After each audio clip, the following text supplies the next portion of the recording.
بسم اللہ الرحمن الرحیم۔ پیارے بچوں، السلام علیکم۔ امید ہے کہ آپ سب خیریت سے ہیں۔ آج ہم کام کو مزید آگے بڑھاتے ہیں۔ کل ہم سبق نمبر 1 کا تعارف پڑھ چکے ہیں اور آج ہم مرزا محمد سعید سبق نمبر 1 کا خلاصہ جو ہے وہ پڑھنے لگے ہیں۔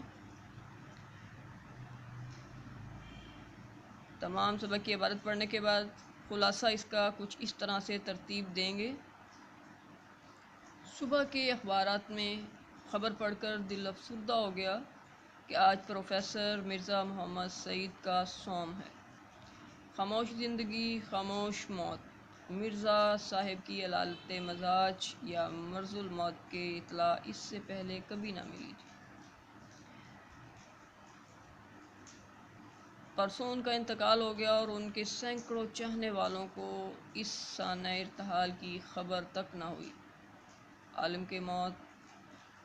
کی موت ہوتی ہے۔ ابھی ہمیں اس بات کا اندازہ نہیں ہو سکتا کہ مرزا صاحب کے جانے سے ہمارا کتنا بڑا نقصان ہو گیا ہے۔ اب ان کی عدم موجودگی رہ رہ کر ان کی یاد دلائے گی اور وقت کے ساتھ ساتھ ان کی جدائی کا زخم گہرا ہوتا جائے گا۔ دراصل خود مرزا صاحب شہرت سے گھبراتے تھے اور عام جو ہے وہ جگہوں پر لوگوں کی موجودگی کو کچھ زیادہ پسند نہیں کرتے تھے۔ بھیڑ بھاڑ میں جانا ان کو پسند نہیں تھا۔ ستائش کی تمنا اور صلے کی پرواہ سے بے فکر ہو کر کام کرتے تھے۔ انہوں نے 55 سال پہلے سر عبدالقادر کے رسالے مخزن میں مضامین لکھے۔ انہوں نے یہ کام شیخ صاحب کی فرمائش پر نہیں، بلکہ کسی کے بھی کہنے پر نہیں، بلکہ اپنے دل کے چاہنے پر، اپنی خوشی سے، اپنی رضا سے کیا۔ مرزا صاحب کسی کو خوش کرنے کے لیے کبھی نہیں لکھتے تھے اور نہ ہی پیسے کے لیے لکھتے تھے۔ انہوں نے اپنا پہلا ناول یاسمین لکھا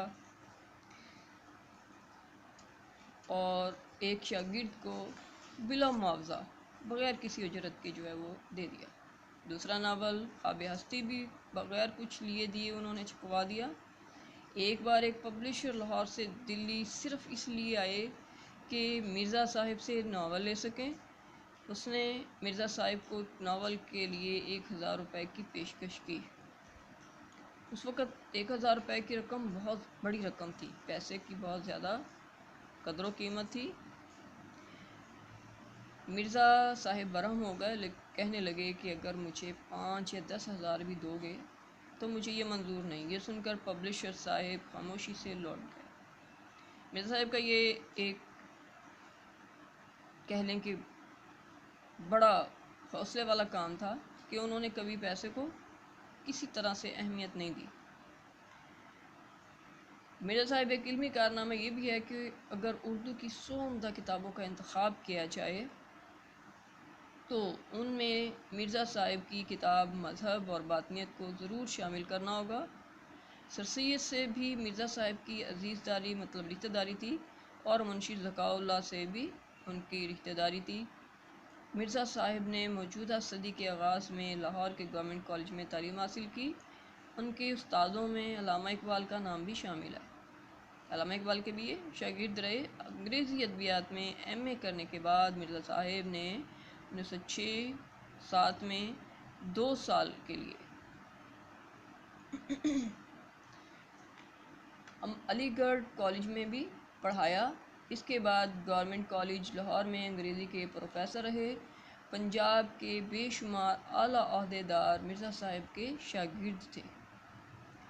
ان میں پطرس بخاری اور امتیاز علی تاج کا نام نمایاں ہے۔ پطرس بخاری بعد میں خود بھی انگریزی کے پروفیسر ہو گئے تھے، لیکن مرزا صاحب کی علمیت کے آگے اپنے آپ کو کچھ نہ سمجھتے تھے۔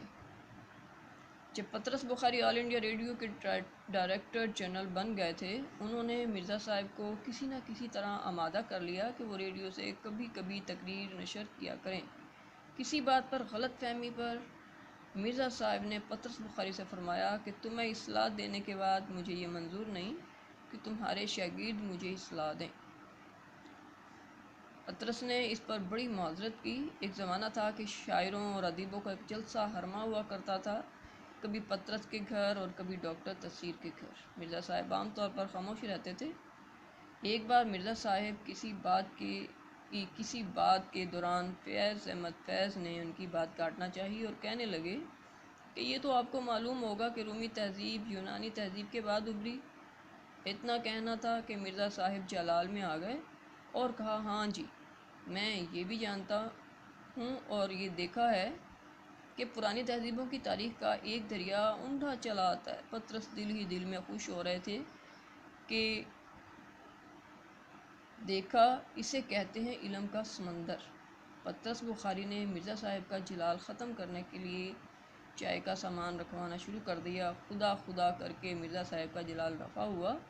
مرزا صاحب گھنٹوں مطالعہ کیا کرتے تھے۔ مطالعے کا حد درجہ ان کو شوق تھا اور اسی لیے ان کے اندر سمندر جو ہے وہ علم کا موجزن تھا۔ وہ کہا کرتے تھے کہ اگر میں اتنا مطالعہ نہ کروں تو انگریز پروفیسروں کے سامنے کیسے ٹھہر سکتا ہوں۔ ان کی بیگم بھی ادبی ذوق رکھتی تھیں اور 2 ناول ان کے بھی شائع ہو چکے تھے۔ مرزا صاحب قلب مطمئنہ کی دولت سے مالا مال تھے۔ قیام پاکستان سے پہلے مسلم لیگ کی مقبولیت نے زور پکڑا تو آپ صوبائی مسلم لیگ کے صدر منتخب ہوئے۔ آپ مسلم لیگ کونسل کے ممبر بھی چنے گئے۔ گلڈ ایوارڈ برائے ادب کے پہلے اجلاس کی صدارت بھی مرزا صاحب ہی نے کی۔ میں نے 30 سال قبل انہیں پہلی بار دیکھا تھا تو ان کی عمر 44 یا 45 سال کے قریب تھی۔ اب 1962 میں جب وہ 76 سال کے ہو گئے تھے تب بھی ویسے ہی تھے۔ 40 سال کی عمر میں ان کے ہاتھوں میں رائشہ آ گیا تھا۔ ایسی جامع العلوم ہستی سے محروم ہونے کا ہمیں جتنا بھی غم ہو وہ کم ہے۔ یہ ہمارے لیے ایک عظیم سرمایہ تھے اور ان کی جو ہے وہ غیر موجودگی ہمارے لیے حد درجہ دکھ اور تکلیف کا باعث ہے۔ اب کہاں لوگ اس طبیعت کے۔ خلاصہ ہمارا مکمل ہوتا ہے۔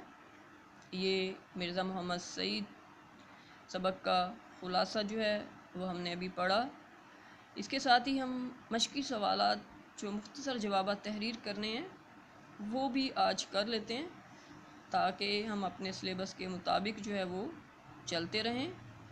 دیکھتے ہیں سوال نمبر 1 اور ان کے جوابات میں آپ کو ساتھ ساتھ جو ہے وہ بتاتی چلی جاتی ہوں، جو کہ زیادہ طویل نہیں ہے اور انشاءاللہ تعالی ہم بآسانی ان کو کر سکتے ہیں۔ سوال نمبر 1، مرزا محمد سعید کس کے لیے لکھتے تھے؟ مرزا محمد سعید کس کے لیے لکھتے تھے؟ جیسا کہ ابھی ہم نے خلاصے میں پڑھا، مرزا محمد سعید کسی کو خوش کرنے کے لیے لکھتے تھے اور نہ ہی کبھی کسی کی فرمائش پر انہوں نے کچھ لکھا۔ وہ تب لکھتے تھے جب ان کا دل چاہتا تھا اور نہ ہی کبھی وہ پیسے کے لالچ میں کچھ لکھتے یا تحریر کرتے تھے۔ لاہور کے پبلشروں کے ساتھ مرزا کا رویہ کیسا تھا؟ بھی تھوڑی دیر قبل میں نے بتایا کہ ایک پبلشر جو ہے وہ ایک دفعہ ان کے پاس ناول لکھوانے کے لیے آئے تو انہوں نے 1000 روپے فی ناول دینے کا ان کو کہا، مگر مرزا نے یہ کہہ کر ناول لکھنے سے انکار کر دیا کہ مجھے یہ منظور نہیں، جو میں کام کر رہا ہوں وہ میرے لیے زیادہ اہم ہے، لہذا میں ناول نہیں لکھ سکتا۔ نمبر 3، مرزا صاحب کی مارکۃ الآراء کتاب کا نام اور مرتبہ بیان کیجیے۔ مرزا صاحب کی مارکۃ الآراء کتاب کا نام مذہب اور باطنیت ہے۔ یہ کتاب مرزا صاحب کا ایک ایسا علمی کارنامہ ہے کہ اگر اردو کی 100 بہترین کتابیں چھانٹی جائیں تو ان میں اس کتاب کا شامل کرنا بہت ضروری ہے۔ مرزا صاحب کی کن 2 شخصیات تو قومی شخصیات سے عزیزداری تھی، مطلب رشتہ داری تھی۔ مرزا صاحب کی 2 قومی شخصیات منشی ذکاء اللہ اور سید احمد خان سے عزیزداری تھی، مطلب رشتہ داری تھی۔ مرزا صاحب نے کس کالج میں تدریس کے فرائض انجام دیے؟ مرزا صاحب نے 1900 6 اور 7 میں 2 سال علی گڑھ کالج میں پڑھایا. اس کے بعد گورنمنٹ کالج لاہور میں انگریزی کے پروفیسر مقرر ہوئے. مرزا صاحب کا سب سے بڑا مشغلہ کیا تھا؟ مرزا صاحب کا سب سے بڑا مشغلہ مطالعہ کتب تھا. کتابیں پڑھنا انہیں بہت پسند تھا. نئی نئی کتابیں اور خدا جانے کہاں سے خوبصورت اور بہترین کتابوں کا ذخیرہ وہ لاتے تھے اور اپنی تنخواہ پینشن کا بڑا حصہ جو ہے وہ اس پر صرف کرتے رہے. مصنف کے پروگرام دانشکدہ میں شرکت کی درخواست پر مرزا صاحب نے کیا جواب دیا؟ مرزا صاحب نے فرمایا، آدمی شہرت کے لیے کام کرتا ہے یا دولت کے لیے؟ مجھے نہ اس کی ضرورت ہے نہ اس کی ضرورت ہے. مطلب نہ انہیں دولت کی ضرورت تھی اور نہ ہی پیسے کی. دونوں میں سے ان کو کسی چیز کی ضرورت نہیں تھی. مرزا محمد سعید کا حلیہ ان کا دبلے پتلے، صاف رنگت، کشادہ پیشانی اور گھنی بھوؤں کے سائے میں بڑی بڑی روشن آنکھیں، رخساروں کی ہڈیاں ابھری ہوئیں. ہنستے تو سامنے کے 2-4 دانت ٹوٹے ہوئے نظر آتے مگر برے نہیں لگتے تھے. داڑھی منڈی ہوئی دھان پان سے آدمی تھے. مرزا صاحب کے دونوں ناولوں کے نام تحریر کریں. 2 ناول جو انہوں نے تحریر کیے ان کے نام. مرزا صاحب نے ایک ناول جو ہے وہ یاسمین اور دوسرا خواب ہستی کے نام سے تحریر کیا. پطرس بخاری. مرزا صاحب کے تعلق کو پطرس بخاری سے مرزا صاحب کے تعلق کو اپنے الفاظ میں واضح کریں. پطرس بخاری نے مرزا صاحب سے اقتباس علم کیا، مطلب ان سے علم حاصل کیا تھا. بعد میں پطرس بخاری خود بھی انگریزی کے پروفیسر ہو گئے تھے مگر اپنی غیر معمولی قابلیت اور ذہانت کے باوجود مرزا صاحب کی علمیت کے آگے خود کو حقیر سمجھتے تھے. عالم کی موت عالم کی موت ہوتی ہے. اس جملے کا مفہوم وضاحت کے ساتھ بیان کریں. عالم جاننے والا اور عالم دنیا. تو اس کا مفہوم اس طرح سے کریں گے کہ ایک عالم کی موت